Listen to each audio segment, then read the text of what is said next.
de normas de gestión y tener, bueno, tener herramientas que nos permitan después tener nociones para la implementación de un sistema de gestión que nos, digamos, mantenga en un ámbito de cierta familiaridad con eso, sobre todo en términos de su aplicación al trabajo, ¿no? Buenas, Ignacio, ¿qué tal? Hola, ¿qué tal, Gerardo? Bien, bien. Bueno, Buenas noches, ¿qué tal? hola, Sil.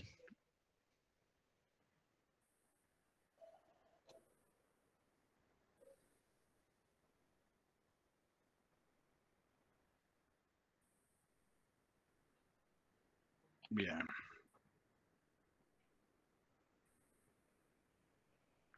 Rafa, una consulta. Sí, decinos. ¿Me aguanta 2 minutos que reinicio la compu porque estoy desde Sí, otro sí, sistema sí. operativo y tengo que entrar con... Está bien. Eso es lo malo del sistema, ¿ves? Arrancan con Linux, después se pasan a Windows, hacen un lío bárbaro. Pero está bien. Bien.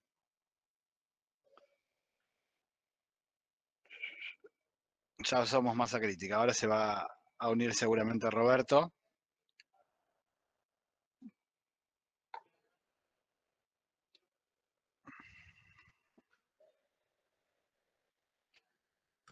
Estuvimos recién hablando con él por el trabajo práctico y creo que se iba a juntar con otro chico, Ignacio, Ah, bien. Bien, bien. por ahí se demoren también. Perfecto. Entonces, bueno, arrancamos que. Ahora arrancamos cuando ni bien se una José, así le damos.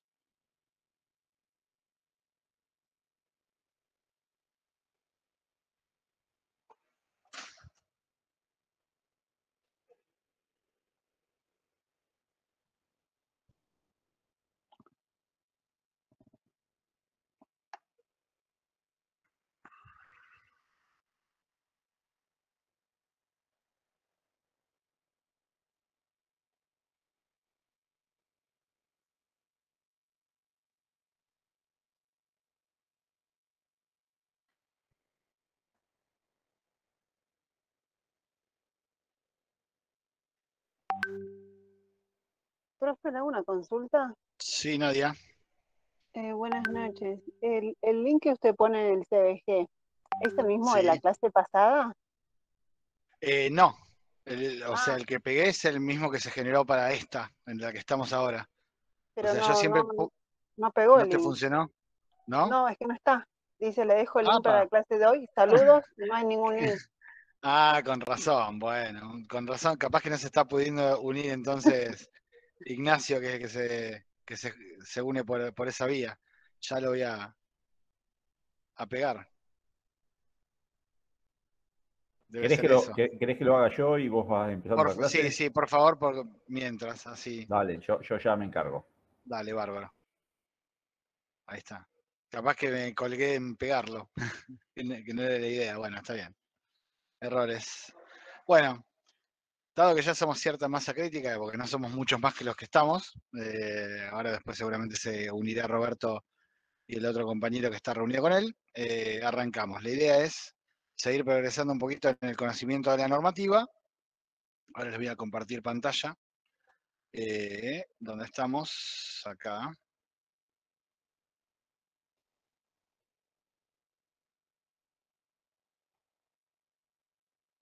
Bueno, díganme si ven bien.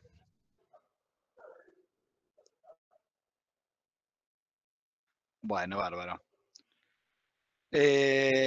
La vez pasada nos habíamos quedado en mirar esto, básicamente, que es lo que denominamos el diagrama del sistema de gestión. El diagrama del sistema de gestión a la vez nos sirve de índice, o sea, uno puede recorrerlo al índice de esta manera, o puede ir a leer el índice directamente que está por acá arriba, en donde uno tiene todas las temáticas y su descomposición en subtemas y eso, ¿no? De hecho, la norma está linkeada, entonces uno toca algo y va al lugar correspondiente. Así que voy al lugar correspondiente, a donde estábamos parados, y me voy a ir acá al prólogo. Ahí está. Me voy para abajo un poquito más y nos vamos a donde estaba recién parado cuando arranqué, que es lo siguiente. La modalidad para ver el recorrido de la norma va a ser la siguiente.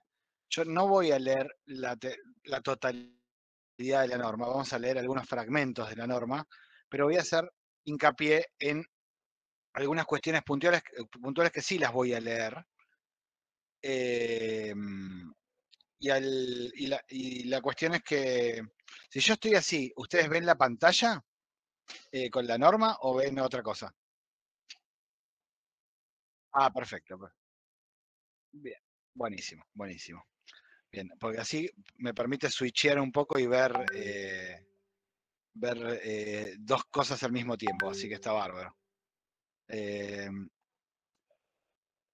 Bueno, la idea es dar lectura a algunos temas de la norma, explicándolos y tener alguna, más allá de lo propio como es del contenido técnico que la norma expresa, o sea, ustedes lo van a poder leer por su cuenta, pero ya teniendo la explicación de base de lo que pretendemos mostrar. Una cosa importante a resaltar es que nosotros venimos trabajando con la norma sin saber que estábamos trabajando con la norma, porque muchos de los conceptos y cosas que hemos visto están de alguna manera recogidas por la norma, contenidas en la norma, y varias cosas de las que vamos a ver a partir de ahora les van a resultar absolutamente familiares por haberlas visto en el primer cuatrimestre. Y justamente por esa razón es que nosotros siempre tratamos de validar el conocimiento adquirido en el primero, con el primer parcial, para tener la seguridad que tenemos los insumos básicos necesarios para poder abordar esta parte. Bien. Primero voy a leer algunas muy pocas cositas de esta parte, de las generalidades, para después poder avanzar. Básicamente, esto marca para qué existe esta norma. Acá dice,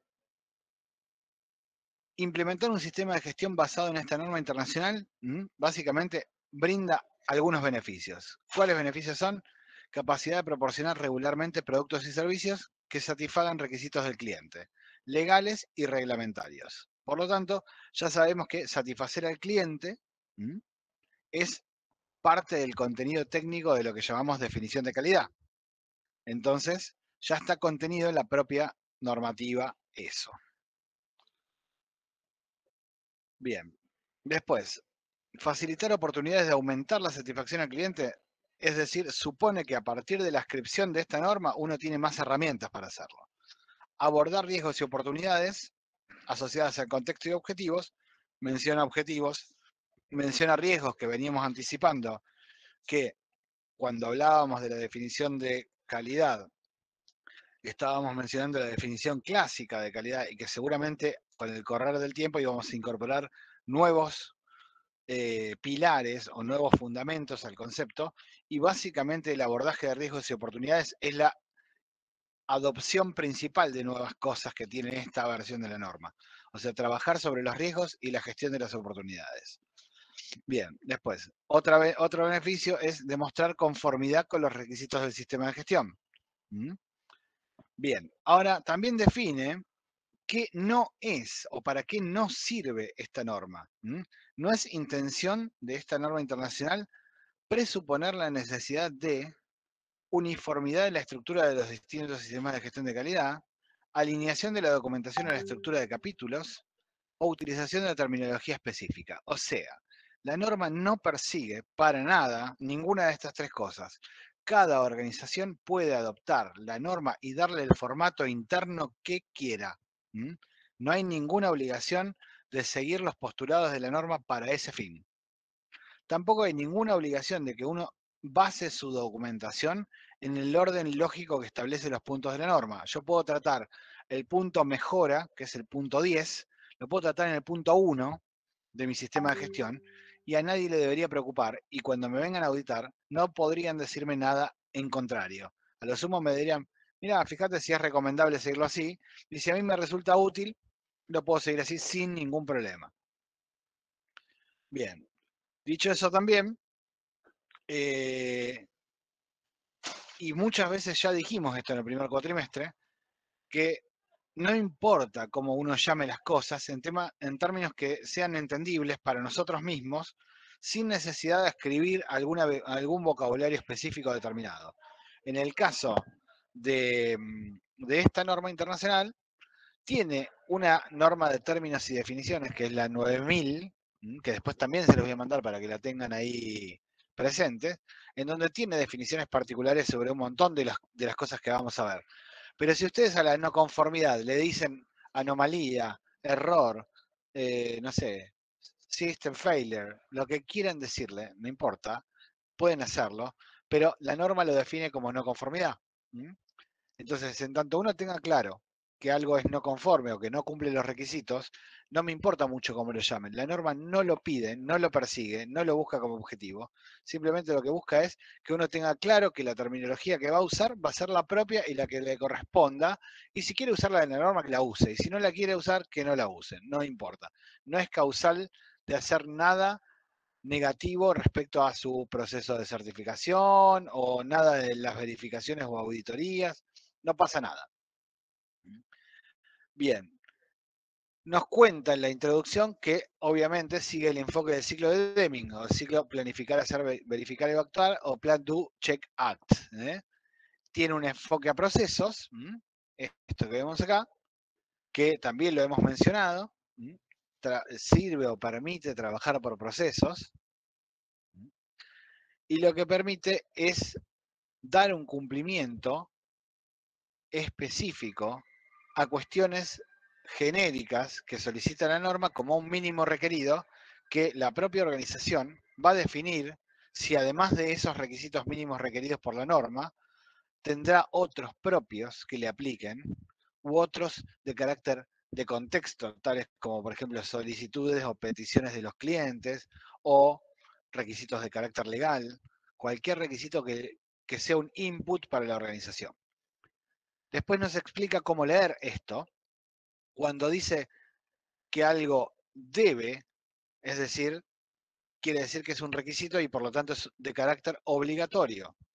Cuando dice debería es una recomendación, o sea, si uno no lo adopta y no lo pone en práctica, no genera un incumplimiento de la norma. Y si uno dice puede, está hablando de un permiso, una posibilidad o la capacidad de la propia organización de llevar adelante alguna práctica en particular.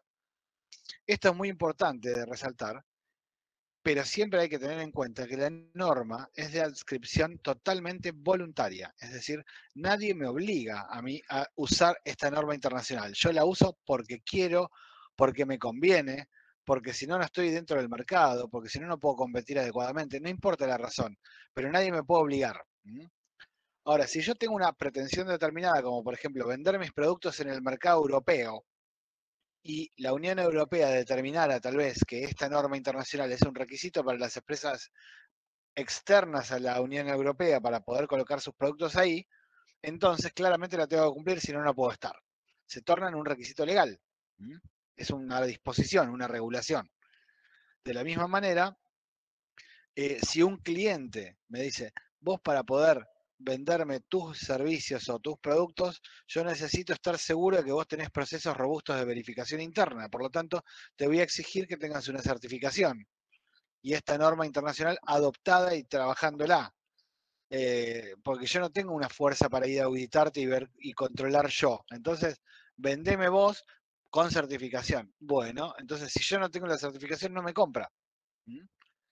Bueno, así, esa es una de las muchas razones que justifica el tema de la obligatoriedad o no de la inscripción a esta norma. La verdad, no es obligatoria, pero si los stakeholders o alguien me pide o hay alguna conveniencia en particular, sea de mercado o por alguna otra razón, entonces es conveniente o es necesario, diría yo, adoptarla. Ahora, una vez que yo dije que voy a adoptar los criterios de esta norma, entonces ya me someto a lo que dice la norma. Entonces, sí puede decirse que es obligatoria. Recién ahí. Dicho eso también, vamos a hablar puramente ahora de cuestiones metodológicas relacionadas con el concepto de calidad. Si en el primer cuatrimestre hablábamos de que calidad es cumplir requisitos, cumplimiento de requisitos, y que los dos principales requisitos a cumplir eran la mejora continua y la satisfacción del cliente, y esas tres en su conjunto conformaban los pilares de la calidad como concepto, bueno, ahora sepan que se agregaron más. Yo sigo sosteniendo, y hay un gran debate internacional sobre los verdaderos pilares de la calidad, y todos no logran un consenso sobre eso. Yo entiendo que los verdaderos pilares de la calidad son esos, y los otros pueden estar presentes en mayor o menor medida, lo que afectará a otros procesos tales como la madurez, pero no necesariamente significa que tengan que estar todos. La norma sí considera que tienen que estar todos. Por lo tanto, si uno trabaja con calidad bajo norma, el concepto de calidad a partir de ahora incluye necesariamente todas estas cosas que están viendo en pantalla ahora y que les voy a mencionar. Enfoque al cliente ya estaba, no hay nada que agregar, porque básicamente orientación al cliente implica cumplir con los requisitos del cliente, por lo tanto, satisfacción del cliente es claramente algo que ya estaba. Liderazgo estaba mencionado en la versión anterior de la norma, pero no lo habíamos nombrado en el término de parte de la definición de calidad. Ahora es parte de la definición de calidad. Liderazgo es parte. Después, compromiso de las personas, no lo habíamos nombrado en calidad como definición, pero sí lo habíamos nombrado en Kaizen. Entonces, el compromiso de los actores que son parte de una organización para poder llevar adelante la práctica de la organización es esencial para poder llevar adelante los productos y servicios o los procesos que la organización desempeñe. El enfoque a procesos tampoco era algo originario del concepto, pero ahora es obligatorio enfocarse a procesos. Antes era un requisito que se podía de alguna manera salvar. La mejora está implícita en la definición de calidad y por supuesto siempre fue parte. La toma de decisiones basada en evidencia es algo nuevo para la norma y nuevo para la definición de calidad, pero ahora siempre estuvo implícito y nunca se mencionó. Ahora está explícitamente mencionado y por lo tanto es algo fundamental. Y la gestión de las relaciones, o sea, básicamente cómo trabajar con los distintos stakeholders que tiene o partes interesadas que tiene el sistema, la verdad que tampoco estaba formando parte de la definición de calidad. Hoy entendemos que trabajar con los stakeholders es ineludible y se obtiene entonces una relación directa entre trabajar con alianzas, con distintos tipos de discursos de acuerdo al público, distintos tipos de intereses respecto del desempeño, todo abarcado en el tema de la gestión de las relaciones. Y eso es parte de la definición. Son los principios de la gestión de calidad y los repito son enfoque al cliente, liderazgo, compromiso de las personas, enfoque de los procesos, mejora, toma de decisiones basadas en evidencia y gestión de las relaciones. Bien. Enfoque relacionado con procesos, básicamente la manera de orientarlos lo está haciendo en términos de el ciclo de Deming, como dijimos. Nos pide coherencia entre los requisitos a cumplir, nos pide consideración de los procesos de acuerdo al agregado de valor que tenga. Por lo tanto, el principio de enfoque de Kaizen está presente acá también. Lo que nos dice es, adolezcan, quítense aquellas cosas que no agregan valor y no las incorporen al sistema de gestión. Porque si no es más ruido que agrega y es más difícil de gestionar. Son más procesos que no tienen sentido porque podrían ser redundantes o podrían colisionar contra algún proceso existente e interactuar en forma negativa. Entonces hay que ser escueto, hay que ser muy prolijo, muy discreto, no es necesario agregar más cosas de las que en efecto el sistema necesita. Nuevamente, no es una norma de eficiencia, es una norma de eficacia, es decir, hay que cumplir las cosas, no necesariamente hay que cumplir con el óptimo de recursos. Eso se irá ganando con el desempeño crecientemente exigente de la orientación a objetivos. Si yo me pongo objetivos desafiantes, cada vez más desafiantes, entonces probablemente el desempeño de la eficacia vaya ganando en eficiencia con el paso de los distintos ciclos. Después, la mejora de los procesos, de acuerdo a la evaluación de datos e información, es un paso esencial del ciclo de Deming, que es el ACT, el último. Es el que dice, yo voy a mejorar basado en la evidencia que me proporcionó la revisión. Entonces, lo pongo nuevamente al servicio de un nuevo ejercicio de planificación. Todo eso se desprende de esta simple lectura de estas 4 cositas que ya saben todas, pero les repito.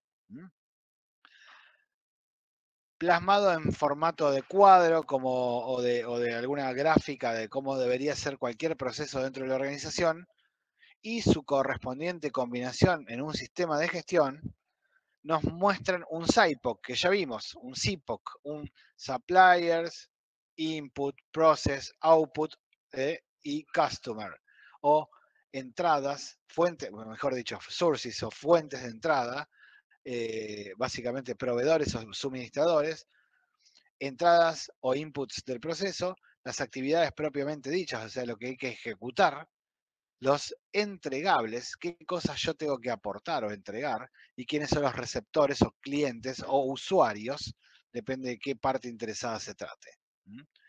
Por tanto, tenemos acá el gráfico, el dibujo de un proceso común y corriente que después de su distinta interacción con otros procesos se engloban en lo que llamamos procesos sistémicos, es decir, que el todo es superior a la suma de las partes. O sea, estamos hablando de un proceso que no puede tratarse individualmente por fuera del sistema, sino que es parte de un sistema, como si fuera algo orgánico, como si fuera el cuerpo humano. A mí un riñón fuera del sistema humano me sirve de poco y nada. Dentro es esencial. Y si me faltan los dos, no funciona. Y hay algunas cosas como eso mismo que priorizadas adecuadamente marcan el funcionamiento sistémico. Yo puedo funcionar sin un riñón y deficientemente, pero sí. O probablemente tenga una función normal con una sobreexigencia de ese recurso, pero voy a poder vivir, básicamente. Ahora, si me falta el corazón, difícil. Si me falta un pulmón entero, y puedo vivir con uno solo, con cierta dificultad y ciertos cuidados, pero puedo. Ahora, me falta el corazón o el cerebro y no puedo. Entonces, claramente hay algunos procesos que tienen una jerarquía o un nivel de importancia superior a otros.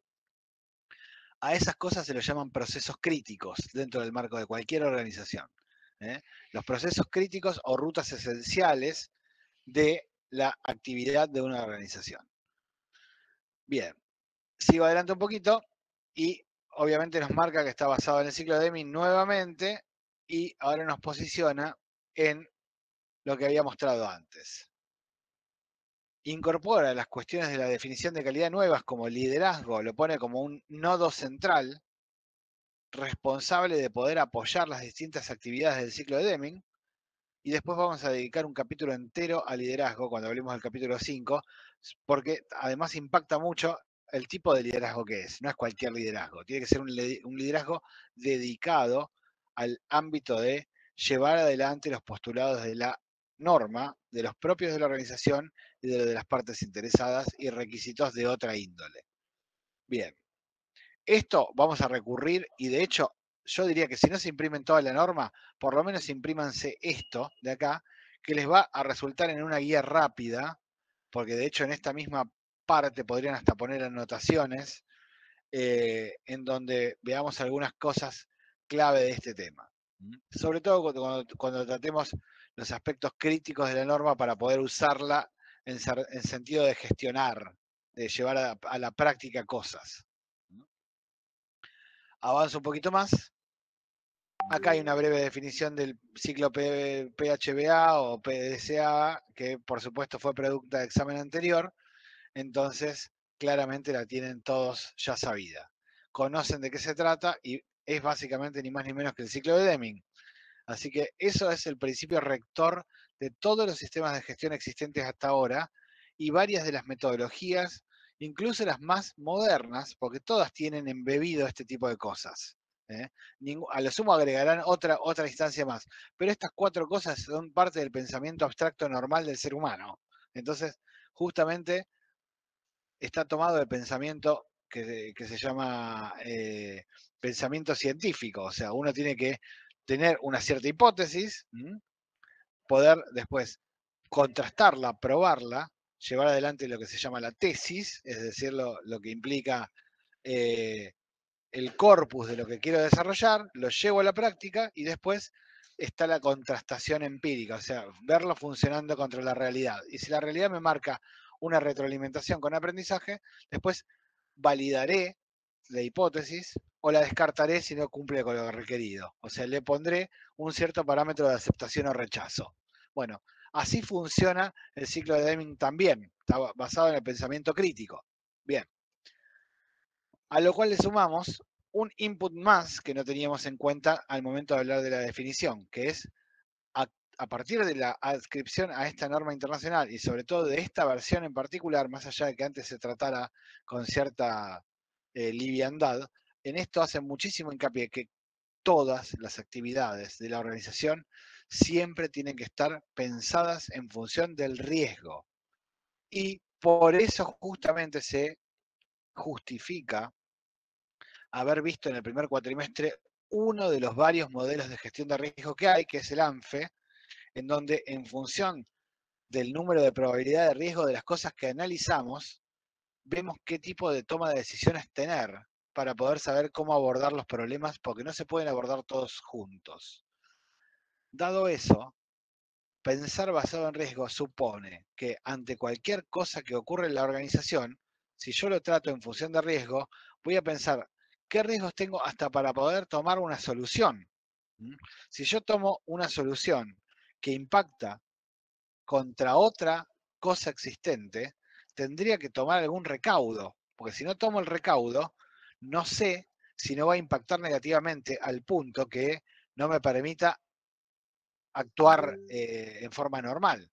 Entonces, lo que debo hacer es evaluar esos riesgos y ver cuáles son los que generan un impacto negativo y otros benéficos, o cuál es al menos el que genera un impacto menos negativo que otro. Entonces yo no voy a tomar acciones eligiendo un riesgo alto, más bien todo lo contrario. Lo que voy a hacer es elegir el riesgo más bajo posible. La ausencia total de riesgo no existe, porque recuerden que el riesgo es por lo menos en términos de su fórmula clásica, es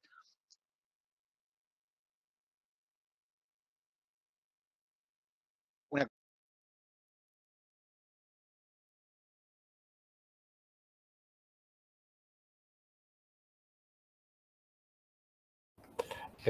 No sé si es mi conexión o es Gerardo que se... No, se le cortó. Se le cortó a Gerardo. Está bien. Sí. Porque yo tengo una conexión más o menos hoy y entonces dudé unos instantes. Esperemos un pechito.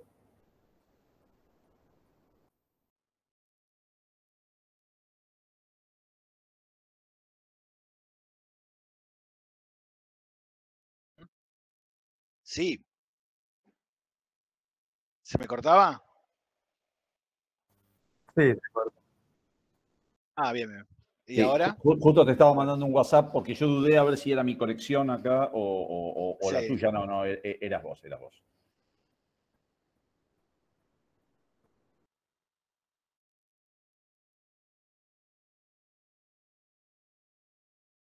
Hola, hola. Bien. ¿Ahí me escuchan? Yo te escucho. ¿Sí? Bien. Bueno, estaba diciendo la importancia del tema riesgo, que es todas las cosas tienen riesgo. Perdón, Gerardo, Roberto está para que lo admitas.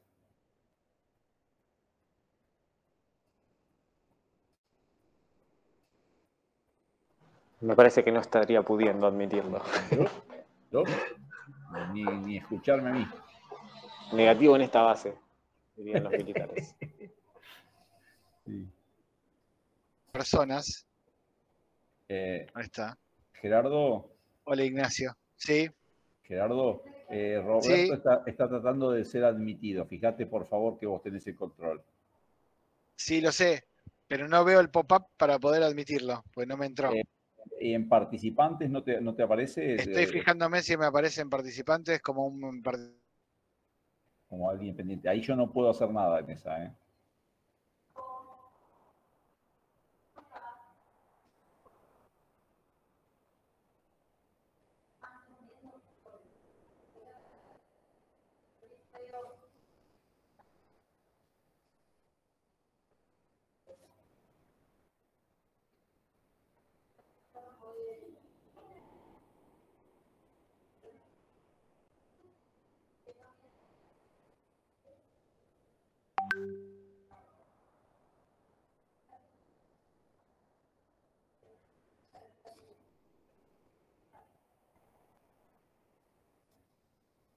Se está conectando y desconectando. Se ve que se puso inestable la conexión de internet del lugar.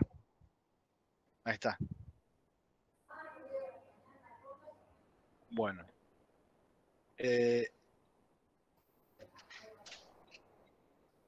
A ver si ahora me deja admitirlo.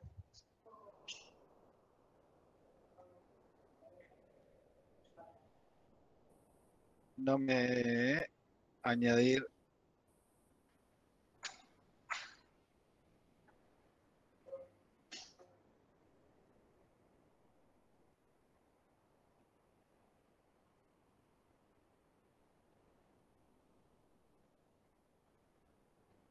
Bueno, estaríamos teniendo algunas complicaciones otra vez.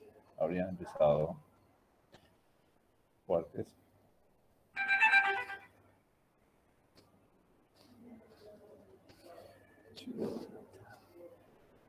Chuleta.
Parió.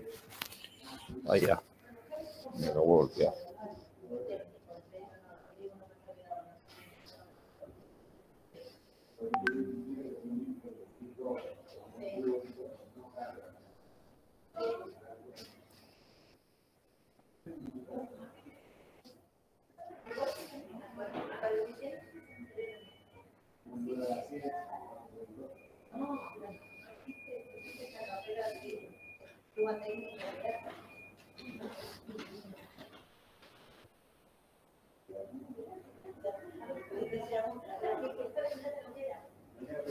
Bueno.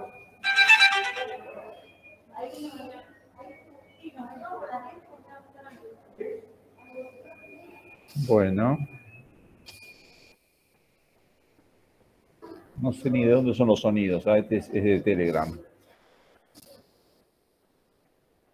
Todo abierto, pero no estoy haciendo de...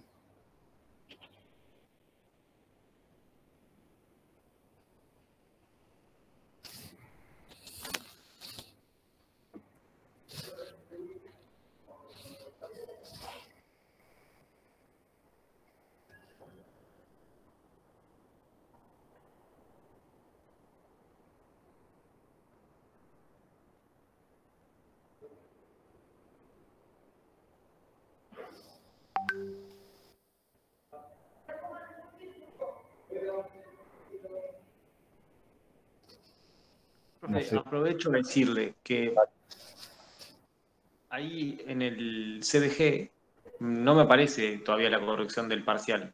No hay ningún tipo de apuro, pero eso les digo por si, no sé, no lo subí bien o algo de eso. No, eso está de nuestro lado, ¿eh? No creo que no lo hayas subido bien. No, eso está. Bueno. No tengo ningún apuro, pero como nosotros le habíamos charlado, y digo, por ahí no lo vieron algo, nada más le aviso, pero cualquier cosa me avisan, ¿sí? Listo. Yo ya vuelvo a... Sí, tranqui, no por apurarlo para nada. Simplemente le decía, porque esto de la virtualidad a veces nos genera algunos desencuentros, entonces era simplemente confirmarlo, pero después cualquier cosa me dice.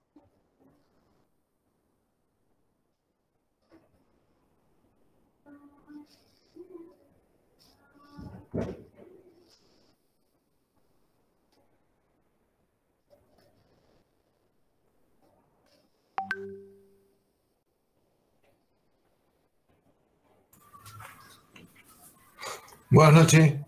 Estoy conectado, la Gerardo y Norbert. Ahí está, ahí pudo conectarse Gerardo. Yo le estaba whatsappeando Sí, justo. ahí está. Gracias. Lo que pasa es que, nada, me compartí el celular porque... Tranqui. Yo recién conté con Ignacio igual. Sí, que no hay Bien. Listo. Dale tranquilo. Bien, me había quedado en el tema del pensamiento basado en riesgos. Básicamente, cualquier actividad que uno desempeñe tiene riesgos. No hay ninguna que no. Por lo tanto, el riesgo cero no existe. No hay posibilidad. Siempre todo genera alguna actividad que tiene una frecuencia de ocurrencia o una gravedad de las consecuencias, como mínimo. Después hay otros factores. Entonces, no hay ninguna cosa que tenga riesgo cero. A lo sumo tendrá riesgo 1, pero no 0. Entonces, siempre lo que hay que hacer es trabajar orientado a poder minimizar los riesgos de la manera más práctica y más sencilla posible. Cualquier actividad que uno desarrolle, incluso las soluciones de conflictos o controversias o anomalías o errores, cuando uno plantea la solución, tiene que pensar que la solución también tiene que estar orientada a riesgo, por lo cual yo no puedo hacer algo que sea peor el remedio que la enfermedad. Siempre tengo que tratar de tener algo que me permita tener bajo control la situación.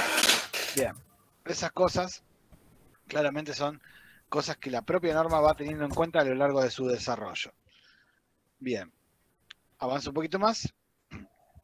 Acá habla de algunas cosas relacionadas con cómo se relaciona con otras normas de gestión, como por ejemplo la norma de términos y definiciones, y la 9004, que es básicamente una cosa que ya está prácticamente en desuso, por lo tanto ni le vamos a prestar atención, que es hacer esto, pero en forma sustentable a lo largo del tiempo. Bien, ¿qué más? Me voy a ir para acá. Bien. La norma básicamente trabaja sobre un ámbito en el cual se puede aplicar. No me importa cuál. Básicamente puede ser cualquier tipo de organización. Es apta para cualquier organización que necesite demostrar su capacidad para dar regularmente productos y servicios que tengan calidad. Y para tener calidad, ¿qué tiene que hacer? Satisfacer al cliente, mejorar continuamente, o sea, todas las cosas que ya sabemos, todas las que son parte de la definición. Bueno, además que cumplan requisitos legales, requisitos de cliente, requisitos reglamentarios y los de la propia norma. Y a su vez que busque la satisfacción del cliente. O sea, todo esto junto es el porqué de lo que tiene que hacer la norma. Es para esto, para que se aplique a la mejora continua y a la satisfacción del cliente. Bien. Aclara que los productos y servicios se aplican únicamente a productos y servicios destinados a un cliente o solicitados. La verdad que es una aclaración absolutamente innecesaria. Cualquier producto o servicio, incluso interno, que apunta a un cliente interno, que tiene algo totalmente interno, que no sale en lo más mínimo a un cliente fuera de la organización, tiene que tener también todos los criterios y principios aplicados de acuerdo a lo que marca esto. Satisfacer al cliente, satisfacer los requisitos legales, los requisitos reglamentarios, orientarse a la mejora, orientarse a los riesgos, etcétera, etcétera. Bien. Después, los documentos que tienen relación con esto, en términos de términos y definiciones, ya dijimos que la norma ISO 9000. Pero por otra parte, en la primera parte no nos pide de ninguna manera tener un vocabulario específico utilizado en la gestión de la normativa. Podemos usar cualquier cosa, pero la verdad que es recomendable que si existe alguna terminología específica, se adopte. O sea, ahora, lo que sí es importante es entender qué quiere decir de acuerdo a la norma. Después, cómo lo llamamos nosotros es otra cuestión, pero cliente es un cliente de acuerdo a la norma, producto es un producto de acuerdo a la norma, cualquiera de estas cosas nos lo va a marcar la propia norma. ¿Qué quiere decir una no conformidad? Una acción correctiva, una acción preventiva, una auditoría. Bueno, todo el vocabulario específico del mundo de lo que es la gestión. Bien. Después, voy a ver un poquito de este punto 4 y solamente vamos a ver eso y después nos vamos a meter con las cuestiones ya puramente operativas en la próxima clase. Lo primero que hay que hacer es comprender, conocer las características propias de la organización y en dónde se enmarcan, dónde están contenidas. O sea, cuál es el ámbito en el que se desempeña la organización. Por lo tanto, yo tengo que conocer lo que se llama condiciones de contorno, o sea, todo lo que circunda o rodea la organización para poder llevar adelante las actividades de mi organización con respecto a lo que está en el contexto. Yo no puedo hacerlo en forma aislada. Por esa razón, es necesario tener un conocimiento del negocio, conocer lo que yo tengo, lo que yo hago, qué tipo de cosas son las que desempeña la organización y cómo interacciona con todo lo que lo rodea. Yo, por mucho que quiera fabricar algo que sea ilegal y lo haga de una manera impecable, sin anomalías, sin errores, satisfaciendo a los clientes del mercado negro, claramente es ilegal. Entonces el contexto no me permite trabajar así. Entonces no me puedo certificar en calidad si tengo algo ilegal. Bueno, eso es en parte lo que tiene que ver, es algo burdo, pero tiene que ver con requisitos básicos de la norma. Yo tengo que conocer el entorno en el que estoy trabajando. Conocer las cuestiones internas y externas pertinentes al propósito y a la dirección estratégica. Eso es lo que va pidiendo. Después, otra cosa que tengo que conocer es necesidades y expectativas de las partes interesadas. Es decir, tengo que hacer un análisis de los stakeholders. Es decir, un Stakeholder Analysis, un SHA, Stakeholder Analysis. Eso es una metodología en particular para poder conocer de qué forma relacionarme con ellos, cómo obtener información, cómo capturar los conocimientos, cómo tratarlos como input en mi trabajo. Todo eso es fundamental para poder desempeñar la actividad en gestión de calidad.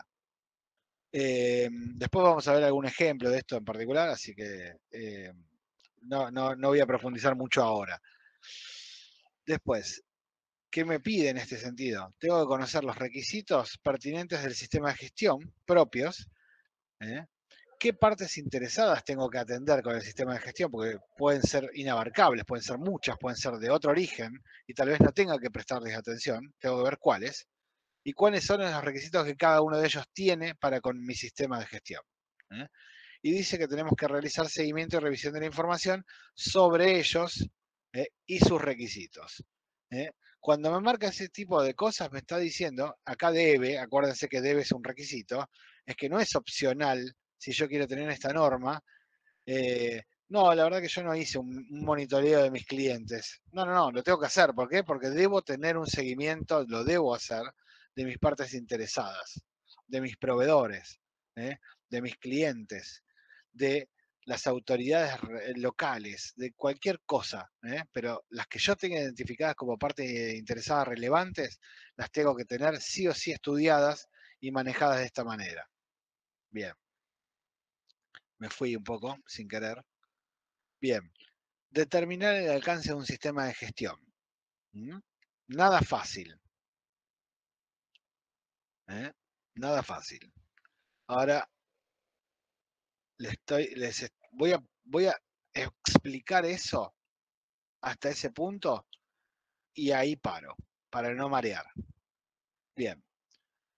Hay una gran diferencia entre las normas de gestión sobre aquellas que son de procesos versus aquellas que son de sitio. Y voy a hacer esta distinción. La gestión de calidad es una norma que tiene un alto grado de relación con la gestión por procesos. A diferencia de las normas de gestión ambiental, por ejemplo, o de la gestión de seguridad y salud, que son de sitio. Es decir, se aplica a un sitio físico determinado. El ejemplo más claro es seguridad. El alcance de un sistema de gestión de seguridad es el alcance máximo que tiene el impacto de las operaciones en términos de seguridad hasta los límites que me marca la ley local en donde esté. Por lo cual, donde yo no tenga un control y yo todavía tenga responsabilidades, tendría que tener seguro o algún sistema que me prevenga de mis propios riesgos. Por ejemplo, la RT. un ejemplo muy simple. Yo no tengo ninguna injerencia en la seguridad de las personas que trabajan en mi organización cuando están en su casa, pero sí tengo cuando se están trasladando, o sea, el concepto de in itinere. Entonces, si les pasa algo, en términos de seguridad, por ejemplo, tienen un accidente, yo soy responsable porque están viniendo a trabajar o están volviéndose a su casa. Entonces, para poder cubrir eso, como yo no lo puedo controlar, entonces tengo que contratar a alguien que lo cubra. Entonces, los aseguro con un seguro que cubra el in itinere. Bueno, eso es el alcance máximo del sistema de gestión de seguridad, hasta el máximo impacto de mis operaciones en términos de seguridad. Ahora, la gestión de calidad no tiene fronteras. Entonces, las fronteras pueden empezar el proceso en una zona, después terminar en otra región, en otro país, en distintos momentos temporales. O sea, no tiene una cuestión que las permita limitar. Entonces yo tengo que igual de limitar el alcance, porque no puedo trabajar con todos los impactos que podría tener.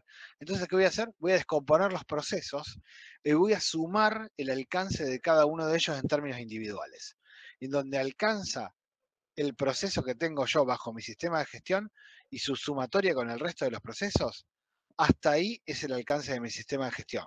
Por lo tanto, si yo desarrollo actividades overseas, es decir, transnacionales, fuera del ámbito geográfico donde estoy trabajando, y tengo partes del proceso que se ejecutan en China, entonces yo tendría que controlar los procesos de China también. ¿Por qué? Porque son parte de mi sistema de gestión. Ahora, ¿qué no voy a controlar? Las cosas que yo dejo fuera del sistema de gestión. Por ejemplo, yo no me voy a hacer cargo de lo que haga terceras empresas, como por ejemplo un proveedor, no me voy a hacer cargo, pero sí puedo tomar recaudos para poder mantenerlo bajo control. Por ejemplo, lo voy a auditar periódicamente. Entonces, mantengo una auditoría y me doy cuenta que es apto para ser parte de mi sistema de gestión como un proveedor de servicios o insumos. Entonces, en esa relación de cliente-proveedor, yo soy su cliente y él tiene que garantizarme mi satisfacción. Entonces, de una manera u otra, yo proporciono mi satisfacción, les cuento cómo estoy, entonces genero una relación de ida y vuelta con el cliente-proveedor. ¿Para qué? Para que él mejore y me provea de servicios o productos que me sirvan y que cumplan con lo requerido. Bueno, él está fuera del alcance del sistema de gestión, pero yo dentro de mi sistema de gestión, claramente, lo tomo como un input, como una entrada. Entonces, es parte del proceso. Entonces lo tengo que considerar como parte del alcance del sistema de gestión. Todas las cosas hay que considerarlas hasta donde llegan los procesos.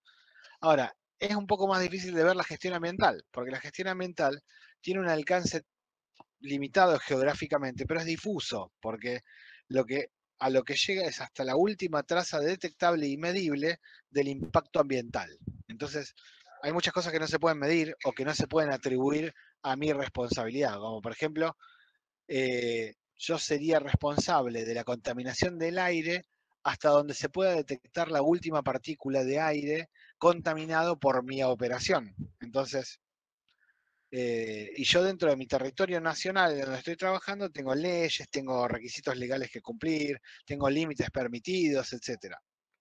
Y en otro ámbito, como por ejemplo el país vecino, tiene sus propias leyes, sus propias regulaciones, que pueden ser distintas a las mías. Pero un humo o un efluente gaseoso no conoce de fronteras, pasa. Y al pasar, contamina a otro lugar. Y esas leyes a mí no me aplican, le aplican a ellos. Entonces, para eso hay todo otro sistema de regulación que es internacional, que los países escriben en el marco de Naciones Unidas, en el marco de organismos multilaterales, etcétera, en donde hay ciertas regulaciones. Por ejemplo, se pueden someter voluntariamente a la Corte de la Haya, por ejemplo, cuando hay un conflicto de intereses en esos temas. Entonces, el límite sí, claramente es la organización, es la fábrica donde yo emito cosas, donde yo genero impacto ambiental, pero como el impacto puede trascender muchísimo lo que yo estoy haciendo, entonces yo tengo que tratar de ultimar los controles hasta poder llegar a mitigarlos y obtener lo que se llama certificado de liberación. Entonces, alguna autoridad competente me va a eximir a mí de las responsabilidades de ahí en adelante. Por eso cuando uno gestiona residuos, tiene que obtener algo que se llama certificado de disposición final. O sea, yo ya a partir de ahí, cuando tengo eso, yo ya no me hago más cargo de lo que pasa, porque el emisor del residuo, el emisor del impacto ambiental, se hace cargo desde la cuna hasta la tumba, desde que nace la contaminación hasta que impacta en el último ámbito. Bien, en cambio, todo esto, a diferencia de un sistema de gestión de calidad, cuyo alcance va en función del alcance de los procesos, y no cualquier proceso, la sumatoria de todos los procesos de la organización. Bien, ¿qué tengo que hacer? Definir cuáles son las partes interesadas, cuáles son los productos y servicios, cuáles son todas las variables que yo tomo en cuenta, cuáles son los aspectos de mi sistema de gestión para poder tomar todo eso, para poder definir el alcance. Normalmente el alcance se escribe. ¿Dónde se escribe? En el manual.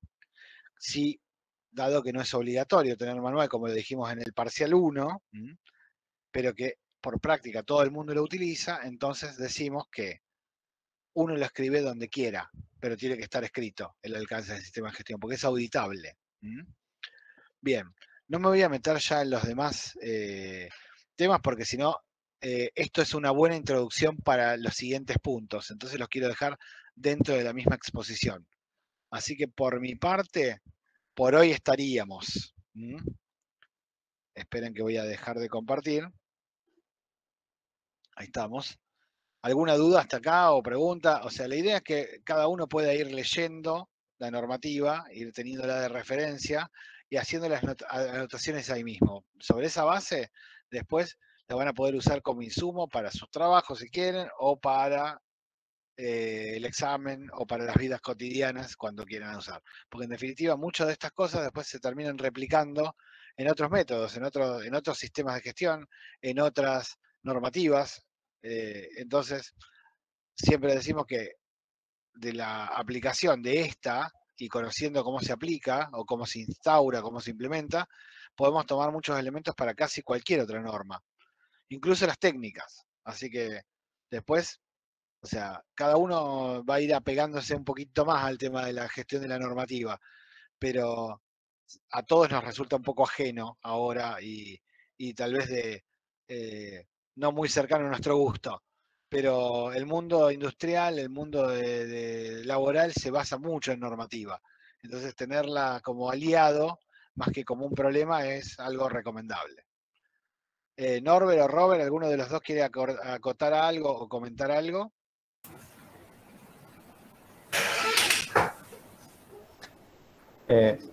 Solo más de lo mismo, no especial, pero bueno, estamos trabajando con la norma ISO, que tiene una traducción formal, oficial al español.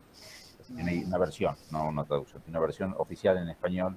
Hay modelos de calidad que no necesariamente lo tienen, que hay que buscarlos en su idioma original. Y cuando digo esto, yo he trabajado con algunos en inglés. Digo, no he hecho algo en ruso, por ejemplo, todavía no.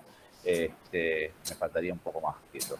Yo sí, usé TRIS para hacer resolución de problemas de ingeniería basado en ¿Pero leyendo del ruso directamente? No, haciendo traducción. Ok.